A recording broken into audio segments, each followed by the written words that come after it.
உனக்கு வேணும். அதுக்காக நீ என்ன வேணாலும் பண்ணுவ. கண்டிப்பா விஜயும் அப்பா அம்மாவை கொலை பண்ணிட்டேன்னு அவர் மேல கம்ப்ளைண்ட் கொடுத்து ஜெயில உட்கார வச்சிருக்கேன். அப்புறம் இந்த வாரம் மகாநதி எபிசோடில் விஜயை பார்க்க காவேரி போலீஸ் ஸ்டேஷன் வராங்க. அப்போது ராகினி காவேரி கிட்ட உன்னால் என்ன பண்ண முடியும்னு சொல்லி காவேரியை விருப்பேற்றுறாங்க. உடனே காவேரி அஜயோட அம்மா கிட்ட போய் விஜய்க்காக வந்து இன்ஸ்பெக்டர் கிட்ட உண்மையை சொல்கிறாங்க. ஆனால் அவங்க என்னோட கணவனை பகிர்ந்துட்டு என்னால் எந்த உண்மையும் சொல்ல முடியாதுன்னு சொல்லிடுறாங்க.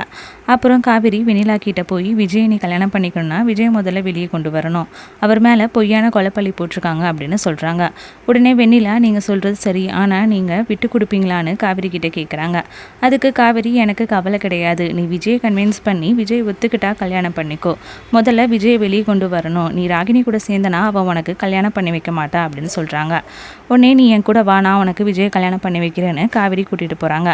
அதுக்கேற்ற மாதிரியே வெண்ணிலா காவேரி கிட்ட விஜய் எனக்கு கல்யாணம் பண்ணி வைக்க தான் ராகினியும் பசுபதியும் இப்படி பண்ண சொன்னாங்கன்னு உண்மையை சொல்லிடுறாங்க.